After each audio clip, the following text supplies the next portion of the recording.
Welcome to the Cheating Wife Stories channel. Here I was, living a new life up in the hills, overlooking a beautiful snow-filled valley, far from any touch of civilization. This was my third winter since I disappeared. I'd better explain a bit. My name is John Martin, though it has changed so many times that I almost forgot what my mother named me when I was born. I was the usual clueless spouse. My wife of 15 years had been in love with another man, Lou Amico, for longer than we had been married. She had married me to provide the stability Lou couldn't, like a home and a steady income, all while maintaining her relationship with him. Lou was already married to the daughter of the local crime boss. The father-in-law didn't mind if my wife's lover had someone on the side, but Lou could never hurt his daughter. I discovered the affair when my daughters were injured in an auto accident. The hospital called to inform me of the accident and asked if I could donate an organ to help save my younger daughter's life. After testing, they told me I wasn't a match. I wasn't related to her. My other daughter was also injured and couldn't withstand the stress of a donation.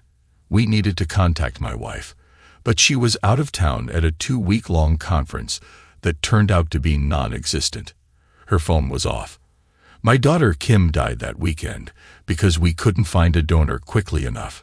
I had DNA tests done on my other daughter while she was in the hospital, and as I suspected, she wasn't my child either. When I shared this information with my daughter Angie, she realized that her mother had deceived her for her entire life, and in doing so, had caused her sister's death. She asked me to ensure her mother never saw her again and wanted to live with me. Let me back up a bit to tell you about my job. While in the Army, they discovered my knack for analyzing data, leading me to the intelligence section. It was there that my real abilities came to the surface, eventually catching the attention of the CIA. They offered me a contract job with the requirement of secrecy. It would have been foolish to turn it down, so I became a spook, working for a front company and learning to hack into computers. I excelled at it, and 10 years later was one of the best in my field. My wife had no idea what I really did. All she knew was that I worked in an office and that our joint checking account never ran dry. After the accident and the DNA test results, I contacted my CIA boss. I explained everything and told him I needed to disappear or I might harm my wife when she returned. I never realized how quickly the CIA could act. 3 days later, my daughter and I were on a private company jet heading west toward a new life. My old life was over. The bank accounts and credit cards vanished without a trace. There was no indication that my daughter and I ever existed. One night, the home where I had raised my family burned to the ground. The agency eliminated everything. It was unfortunate that my cheating wife wasn't home when it happened. I can only imagine her reaction when she returned. Finding her cell phone wouldn't work. No one was at the airport to pick her up, and all that remained was the basement. She was left with nothing, exactly what she ended our marriage with. My daughter and I were given new identities as John and Julie Martin and settled on a ranch in Montana. The house was almost 3,000 square feet on 350 acres of beautiful land, set up for me to continue my work for the CIA. They kept up the maintenance so I could continue my tasks in peace. My cover story claimed I was a retired author needing tranquility to write my novels, with a reputation for being successful. My daughter enrolled at a state college and loved it. I missed her company, but my work kept me busy. Remember when I mentioned I was a skilled computer hacker? Well, somehow all the financial records for Lou's father-in-law, the crime boss, started printing out on the FBI's Organized Crime Division's printers. The FBI now knew where to look and went right to work. 1 month later, all crime organizations' assets were seized, many people were arrested, and a divorce was initiated.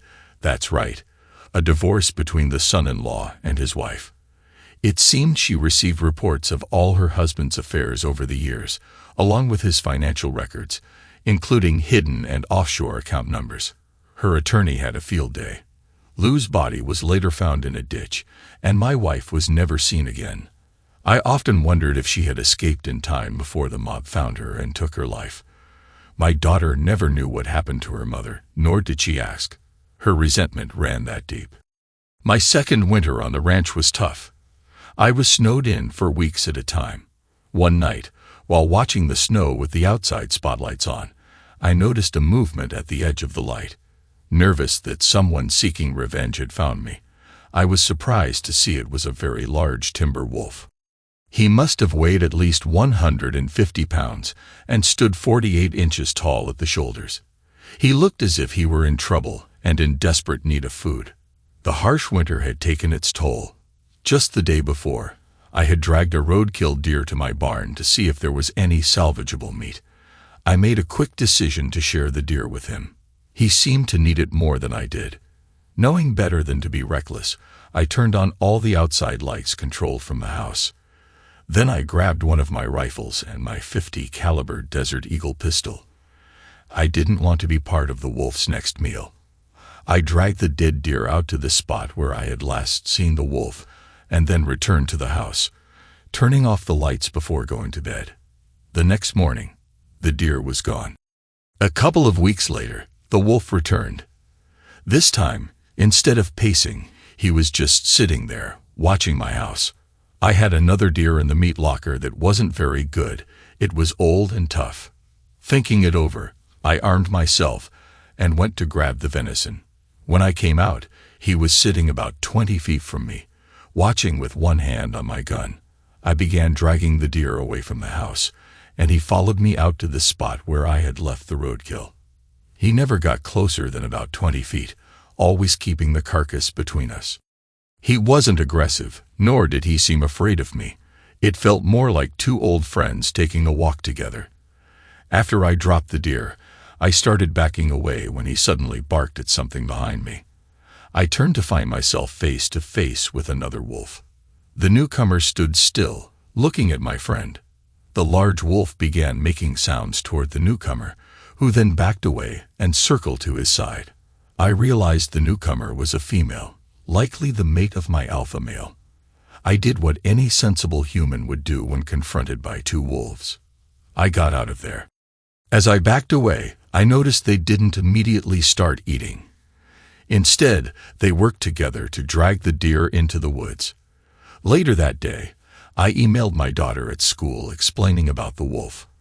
I told her to call me before coming home, so I could ensure the wolves were gone before her arrival.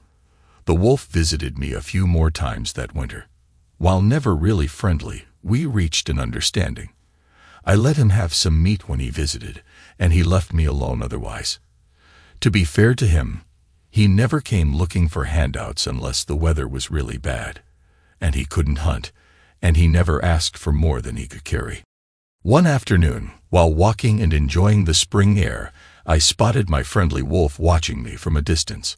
I was far from the house but still had my Desert Eagle with me.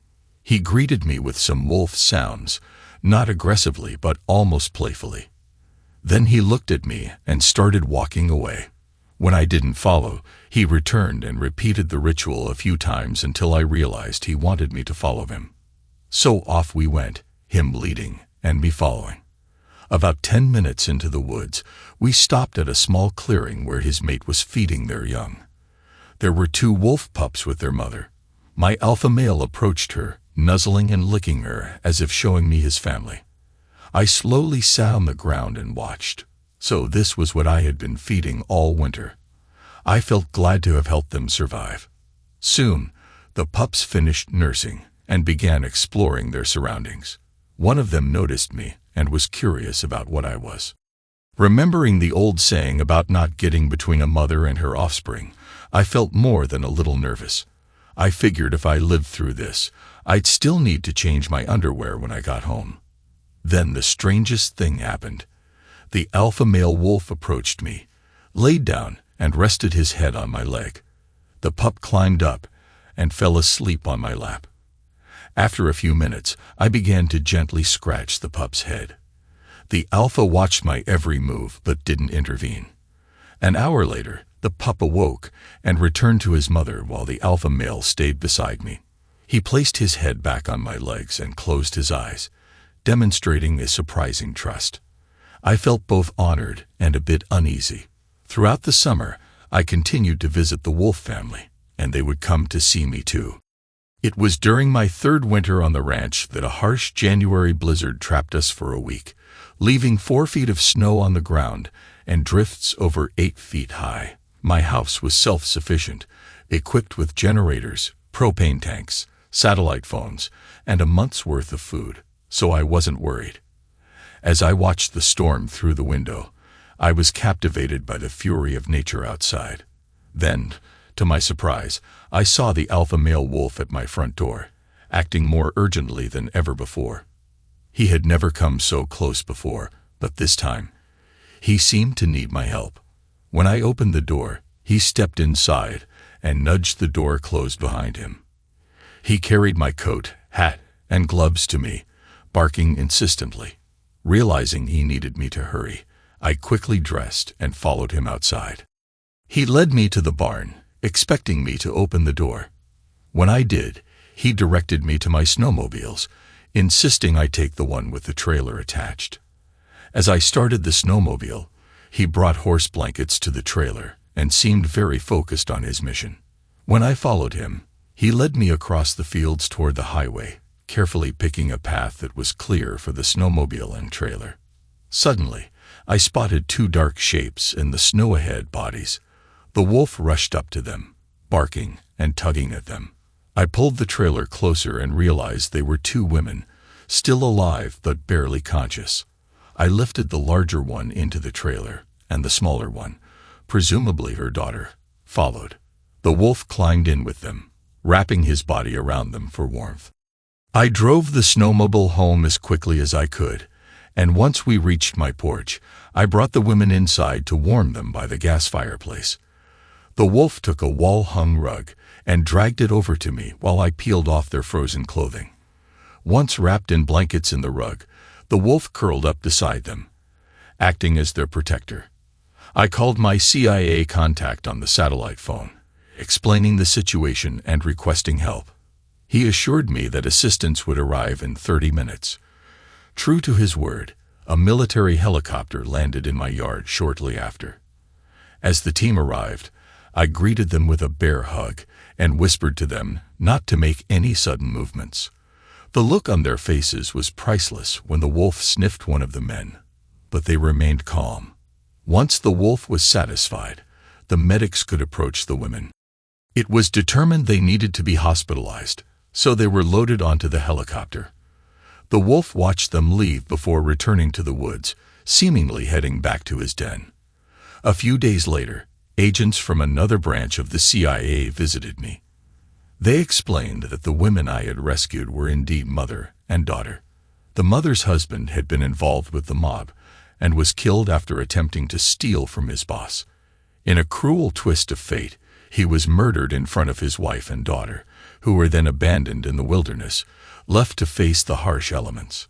I was told that the girls were fortunate I found them. I chose not to mention the wolf. It seemed the government wanted them to stay with me until it could be determined whether they would need to provide court testimony. Afterward, they would receive new IDs and enter witness protection. A couple of days later, my peace was interrupted once again by a military helicopter. The 2 women and their belongings were soon settled into 2 of my spare bedrooms. Once they were comfortable, I called for a meeting in my living room. After introductions, the conversation began. The daughter, Amanda, or Mandy, was your typical outspoken teenager, asking questions and demanding answers. Her mother, Maria, was quiet and shy, responding only when directly addressed, her expression reflecting nervousness. Mandy was curious about their rescue, having heard rumors at the hospital, but not believing them. I shared the story of the blizzard, the wolf, and the rescue. Mandy looked skeptical, saying, "I don't believe it." As I contemplated my next words, I noticed their eyes widen as they looked out the sliding glass door onto the deck. I realized the wolf had chosen this moment to appear. I quickly instructed the women not to make any sudden movements or loud noises, explaining that the wolf wanted to check on them since he had played a part in their rescue. He had shown some protective instincts. I decided to follow my usual routine for his benefit and the girls' safety, and I found myself enjoying the warmth of their company. Mandy embraced my hugs with grace while Maria appeared apprehensive, trembling slightly. I took my time holding her and gently rubbing her back, hoping to calm her down. I asked Mandy to slowly open the sliding glass door and let the wolf in, instructing her to stand perfectly still to avoid startling him. She complied, but her mother tightened her grip on me, as if trying to merge into one. The wolf circled around Mandy, sniffing her cautiously. I could see the fear in her eyes, and I spoke softly to reassure her, helping to keep her panic at bay. Once the wolf completed his circle, he walked over to Maria and me. I continued whispering calming words, but she fainted in my arms. I gently laid her on the couch, covering her with a blanket. I pointed outside to the wolf, who slowly walked out with his head lowered. Mandy remarked that he seemed embarrassed as he left, as if he didn't mean to scare her mother. For the next hour, Mandy and I sat with Maria, helping her regain her composure. Over the following weeks, Maria stayed close to me whenever she was out of her room, seemingly relying on me for protection. I could tell she was on high alert, scanning every room we entered. I wanted to help her feel safe around the wolf, but wasn't sure how.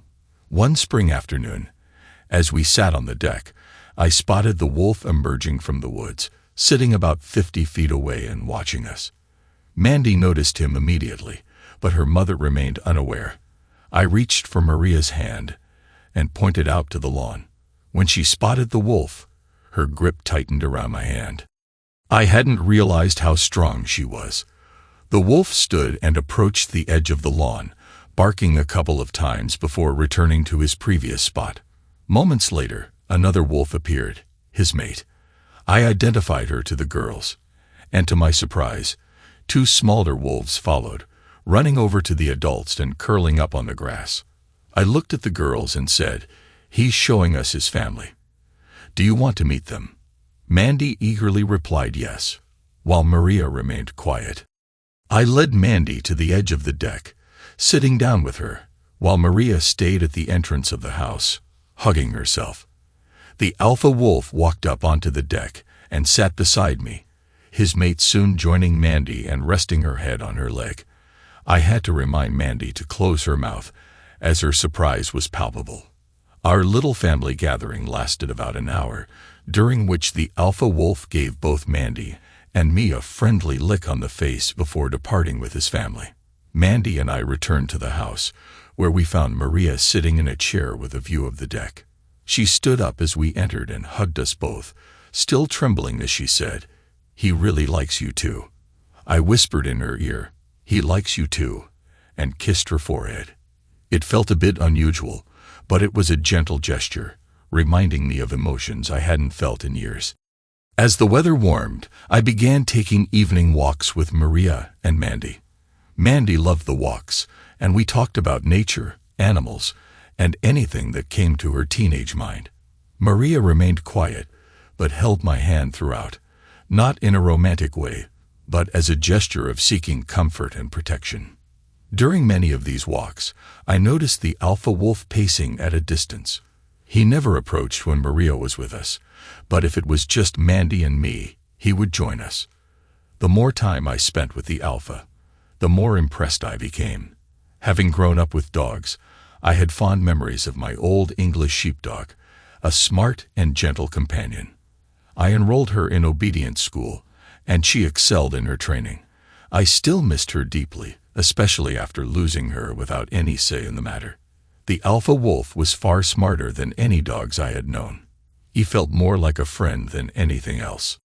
I grew increasingly concerned about Maria's mental health. She seemed too withdrawn, and her fear of the wolf worried me. No matter how hard I tried, I couldn't break through the shell she had built around herself. I decided it was time for professional help. Using my satellite phone, I started the process, and about a week later, a car pulled into the driveway. A Mexican woman stepped out, introducing herself as Camelia, my new housekeeper and cook. Since I hadn't requested a cook or housekeeper, I assumed she was the mental health professional I needed. When we finally spoke privately, it became clear that was indeed the case. The next time I saw Alpha, I called Camelia over to introduce her. I was surprised by their reaction. She dropped to her knees and opened her arms wide. My great big alpha wolf responded with excitement, wiggling and making friendly noises as he approached her. They embraced, and from that moment on, they became the best of friends.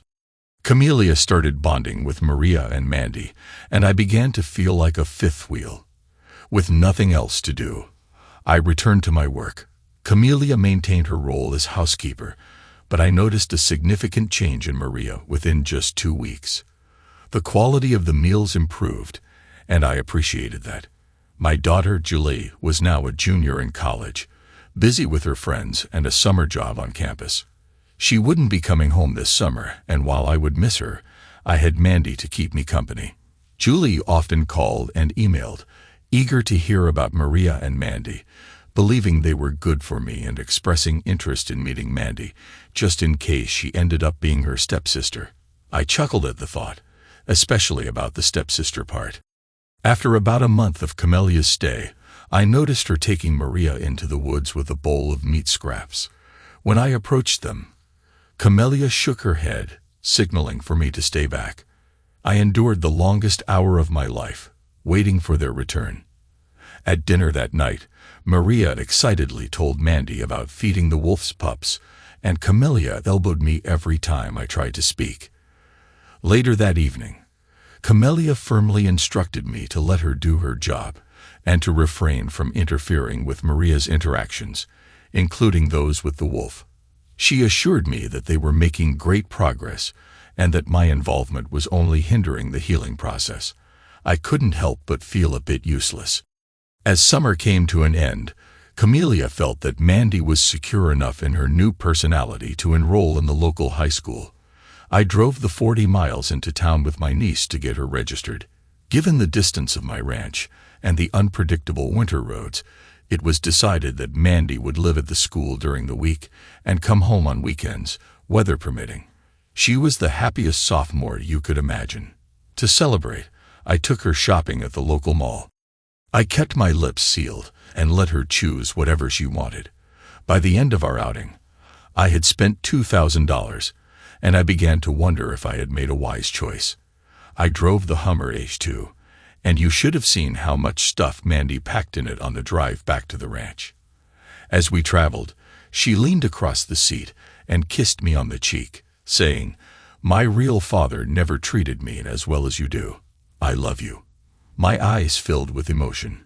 It was the best money I could have spent. When I explained this to Camelia, all I received was a big hug and kiss. She simply said, "One down and one to go." As fall began and school resumed, Camelia worked diligently with Maria, finally convincing her to join me one Friday to pick up Mandy from school. Maria was quiet during the hour-long drive, but when we arrived, Mandy was waiting outside her dorm.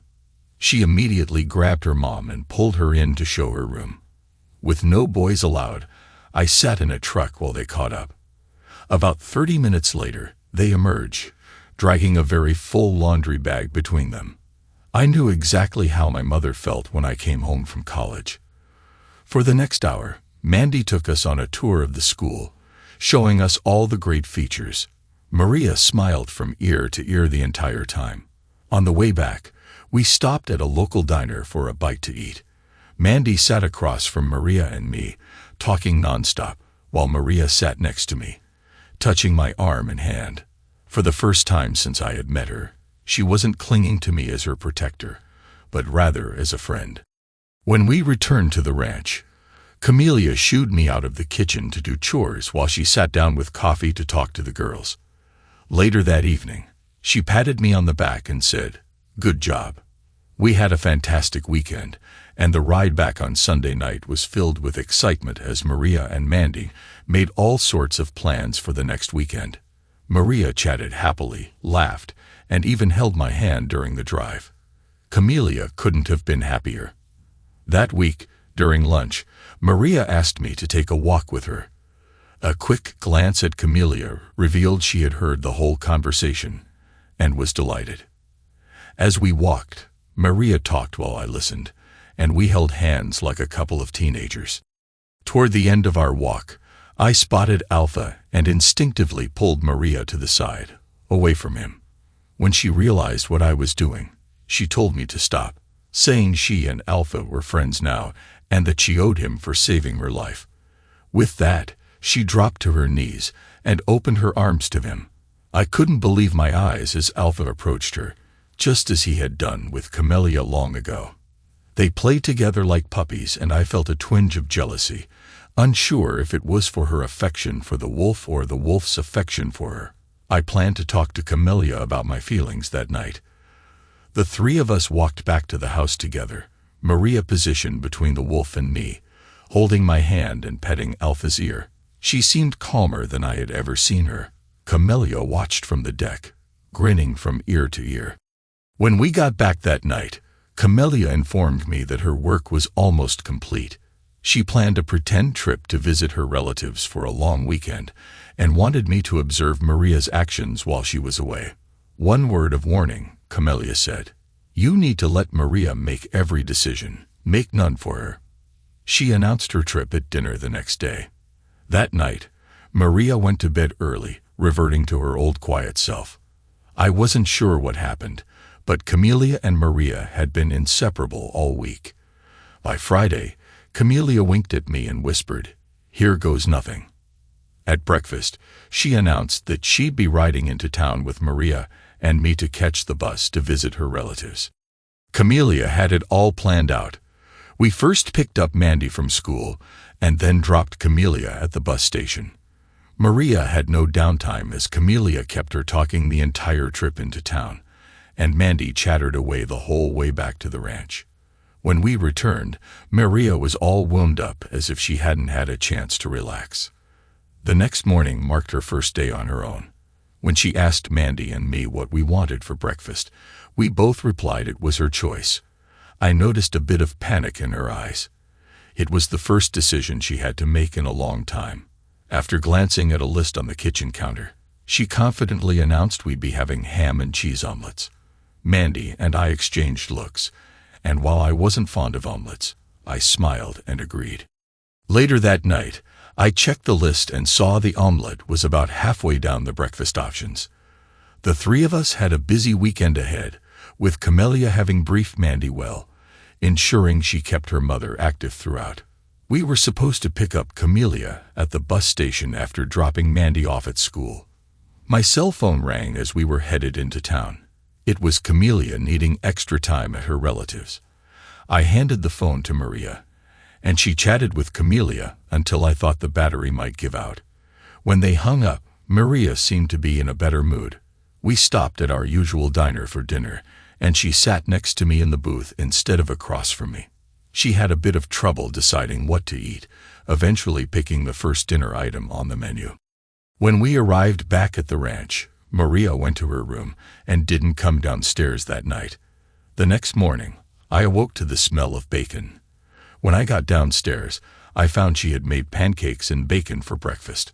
I complimented her on her great choice, and she beamed.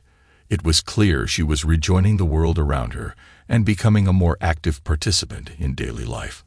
One afternoon, I sat her in front of one of my PCs and asked for her opinion on one of my stories, explaining that my editor was on vacation and I needed a second opinion. "I'd love to," was her enthusiastic reply. After showing her how the word processor worked, I left her alone to read. Maria stayed focused on the story for 6 hours, and when she finally emerged from my office, she was grinning from ear to ear. "I loved it," she said, giving me a tentative little kiss before heading off to start dinner. Later that night, I checked her edits and found the usual spelling and punctuation corrections, alongside some insightful suggestions and comments. I realized she had truly recovered, but I also knew that soon I would be losing her and her daughter to witness protection. Later that week, a nasty thunderstorm rolled through in the middle of the night. One lightning strike took out a tree in the yard. I got up to inspect the house for any damage, and when I returned to my room, I found Maria cowering in a corner, crying from fright. I took her in my arms and led her to my bed, where we climbed in together and cuddled. Eventually, she stopped crying and fell asleep. I held her the rest of the night, keeping my distance as a gentleman. I finally fell asleep around dawn, only to wake up to the smell of bacon. I opened my eyes to see Maria standing there with a bed tray, smiling as she said, "Please sit up. I made breakfast in bed for us." We sat side by side, eating in silence. After finishing, she rested her head on my shoulder and said, "Thank you. You're the first man I've ever slept next to who didn't try to take advantage of me." She broke down, sobbing, and I spent the next hour just holding her. I promised I would never let anyone use or hurt her again. She hugged me tightly and thanked me, punctuating her words with a kiss that held a depth of feeling I had never experienced before. That day we spent time together, enjoying each other's company. We did chores side by side, never more than a foot apart, sharing moments that felt joyful and fulfilling. I cherished the time we spent together. It ranked right up there with the happiest moments of my life. However, the worst came that night when I called Camelia. I received a harsh reprimand. She yelled at me for potentially complicating Maria's recovery and advised me to stay away from her. Camelia said she would call Maria in the morning to try to repair any damage. The next day, when I returned from my chores, Maria told me that Camelia had called and that we needed to pick her up at the bus station at 6 p.m. Maria was excited to see her friend, while I felt apprehensive. At 6 o'clock, when we arrived at the bus station, Camelia jumped off the bus, hugging both Maria and me, and immediately demanding food, as she was starving. During dinner at the diner and all the way home, Camelia and Maria sat together in the back seat, talking softly. I suspected I was the topic of their conversation. When we reached home, the only request I received was to bring Camelia's bags to her room. The next morning at breakfast, I felt ignored as neither of them spoke to me. They disappeared into Camelia's room until dinner.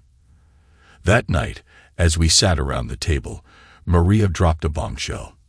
"I'm leaving with Camelia in the morning. Can you take care of Mandy until I'm well enough to take over? I know she loves you like a father, and I feel you can be trusted with her." I started to protest, but a look from Camelia stopped me. "Of course, I love her like my own daughter. She can stay as long as she wants," I said, my heart torn as I agreed.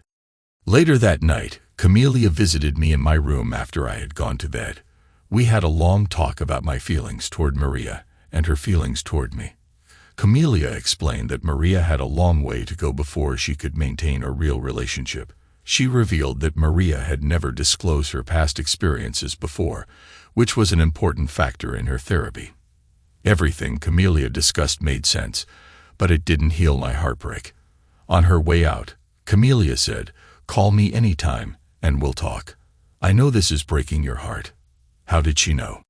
When I picked up Mandy from school that Friday afternoon, I had a lot of questions to answer. Maria had called Mandy to say she was leaving with Camelia, and I would be picking Mandy up, but no further explanation was given. So I had a lot to clarify. We talked throughout dinner at the diner and during the ride home. I started by explaining that Camelia was a doctor, not a housekeeper. She was hired to help Maria with her mental health issues. We discussed how much better Maria had become since I hired Camelia, and how much Mandy was drawn to her mother. Mandy remarked on how easy it was to talk to Camelia, and asked if she could still discuss girl things with her. I gave her Camelia's phone number and reassured her, "Of course she loves you like a daughter." I made a mental note to warn Camelia about potential calls from Mandy. The rest of the weekend went pretty well, except when I found Mandy standing in my office. "There's too much computing power here for just a writer. What do you really do? Do you have too much money?" she asked. When Mom and I were in the hospital, it was a military hospital. We were even transported back here by military helicopter. And then there's that funny phone you have locked up in your desk. I thought about how much to tell her. I looked her right in the eyes and said, "This goes nowhere further. I work for the CIA. I'm not just a writer.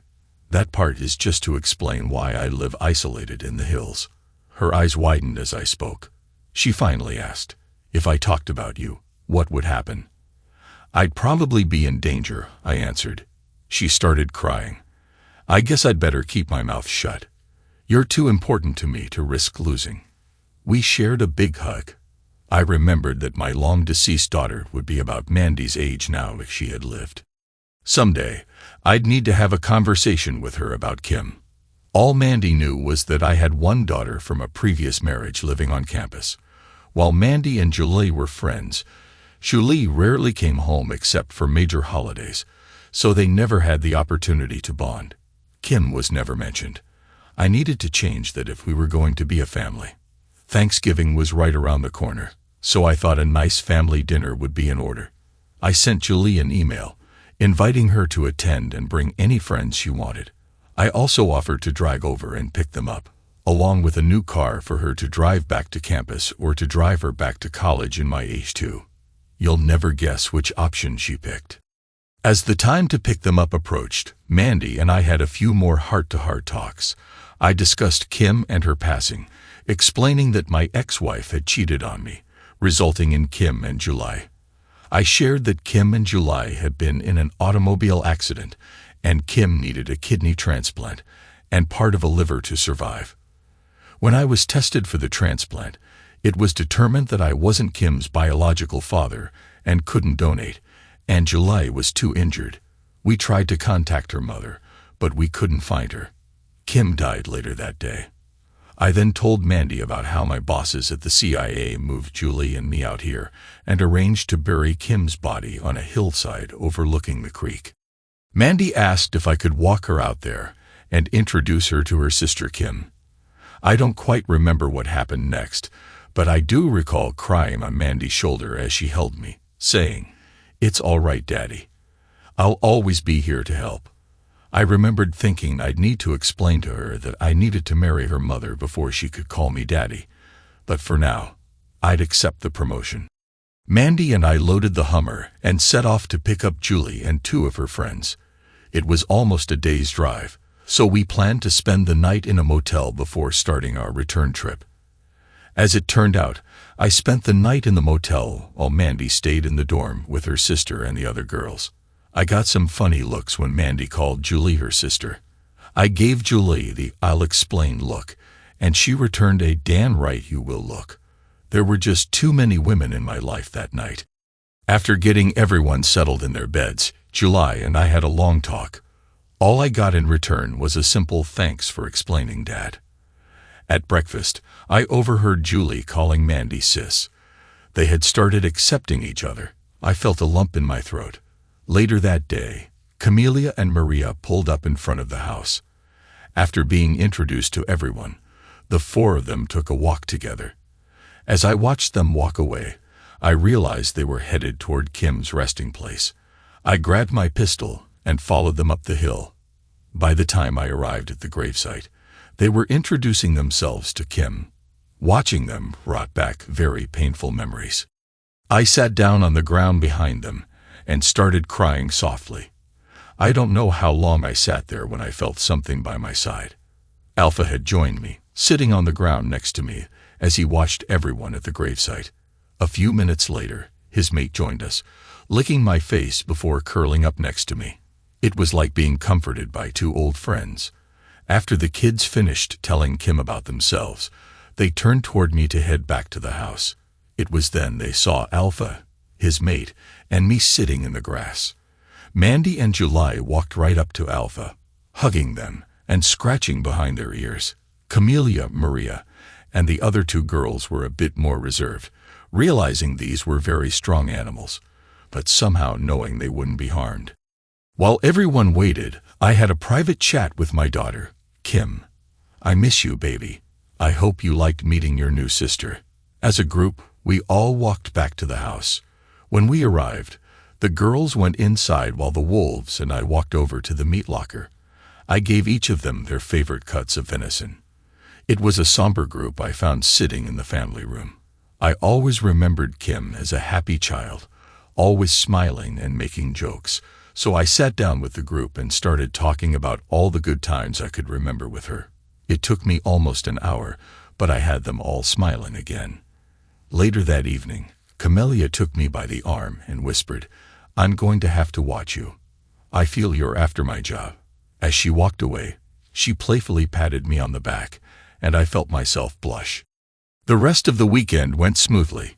When it was time for Julie to leave, I revealed a surprise. I opened one of the barn doors and backed out her new Toyota RAV4. The SUV provided good fuel mileage, dependability, and most importantly, safety from a father's point of view. Mandy had helped me pick it out, choosing the color and accessories, which were exactly what Julie would have picked herself. Julie expressed her appreciation with a great big hug for her sister. The girls packed up the RAV4 for the trip back to college, promising to exchange emails and phone calls as often as possible. Maria and Camelia soon left as well, but before they did, both hugged Mandy and made her promise to keep them updated about anything going on in her life. Maria walked over to me and said, "Thank you for making my daughter a part of your family," then kissed me as she got into the car. I spotted Camelia grinning from ear to ear. That woman was up to something again, I thought. A few days later, I spoke to my CIA boss and got permission to track down the killers of Mandy's father.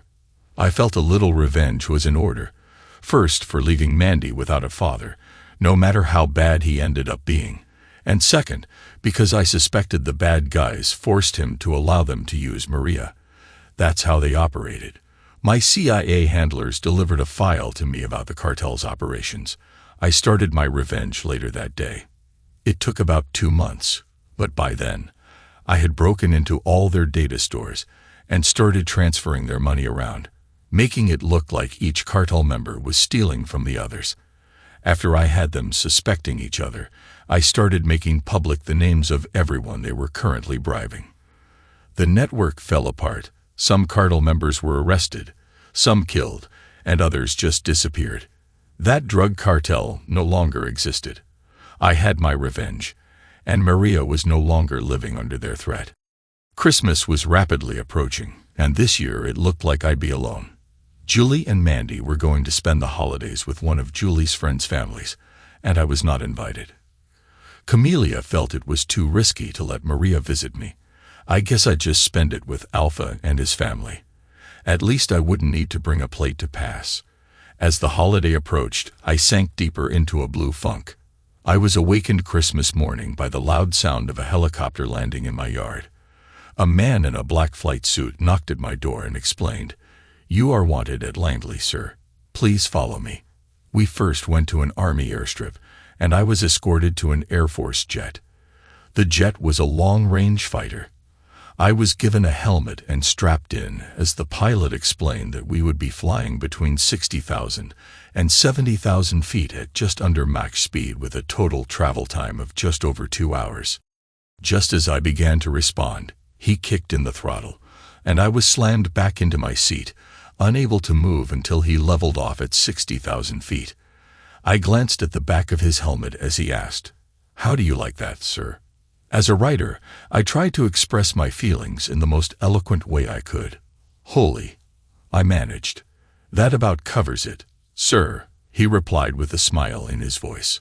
Military jets don't have in-flight movies, so I occupied myself by asking the pilot about all the knobs and buttons in front of me. Most of the time, he just yelled, "Don't touch that. You'll kill us both." Taking the hint, I closed my eyes and tried to doze off. I must have succeeded because I woke to the pilot talking to the ground controller, asking for permission to land. After some back and forth, permission was granted, and I felt us heading down. The landing was perfect. I barely felt a thing. We were directed to a hangar where a black SUV pulled up to the plane. My CIA boss got out of the rear door. I figured it must be important if he was here. The ground crew opened the jet's canopy and helped me out. When my feet hit the ground, I turned around to see Camelia and Maria on either side of my boss, grinning from ear to ear. My boss explained that these two wonderful women couldn't bear the thought of spending Christmas without me. So he said, "Get in the SUV. You're all invited to dinner with my wife and me." It turned out to be the best Christmas ever. Maria and I were inseparable all day. Once, after I emerged from the bathroom, I found Maria waiting outside the door. "You were gone so long. I missed you, so I thought I'd wait here for you," she said with a silly grin. Camelia kept a watchful eye on us, but since she was smiling, I guessed I was doing okay. Later, we all sat around the family room discussing various things, and I must have fallen asleep. I woke to quiet and the gentle touch of Maria's hand on my face. I stayed still, pretending to be asleep, savoring the feeling of her hand. "I know you're awake, so open your eyes and look at me," she whispered. When I opened my eyes, I caught her just in time as she leaned in to kiss me, and what a kiss it was. She told me, "Camelia and I are leaving now, and you're being taken to your quarters. Please see me tomorrow if you can. I want to hold you one more time before you leave." We walked hand in hand into the kitchen where our rides awaited. My boss said, "We'll talk tomorrow. Some people want to meet you." That night, as I prepared for bed, Camelia entered my room. For the next hour, she updated me on Maria's progress. It boiled down to the fact that Maria was almost ready to join the real world, and my job was to help her without taking advantage of her trust. All I wanted was to be close to her, but Camelia insisted I promise to be good. The next day, I was picked up and driven to CIA headquarters at Langley, where my boss showed me around and introduced me to the team. I felt like a hero of sorts, as my work was highly respected by everyone I met. As the day wound down, I asked if I could see Maria again before I left, but all I received in response was that she had to leave. Little did I know how long it would be before I saw them again. The Air Force returned me, and I resumed my life. Julie's graduation came and went, with Mandy and me cheering our heads off from the stands, while Maria never attended. Mandy graduated from high school and gave the commencement speech. The girls spent every major holiday with me, but Maria never did. To be exact, we never heard from her. No phone calls, emails, or letters in all those years. I even tried contacting Camelia but was told she had been reassigned. My boss never returned my calls about Maria, and I learned in no uncertain terms that she wanted no further contact with me, Mandy, or July. We all had a good cry over that. The years rolled past, and one day I found myself walking down the aisle as the father of the brides. Yes, brides. The girls planned a double wedding, and everything went off without a hitch. I couldn't have been happier.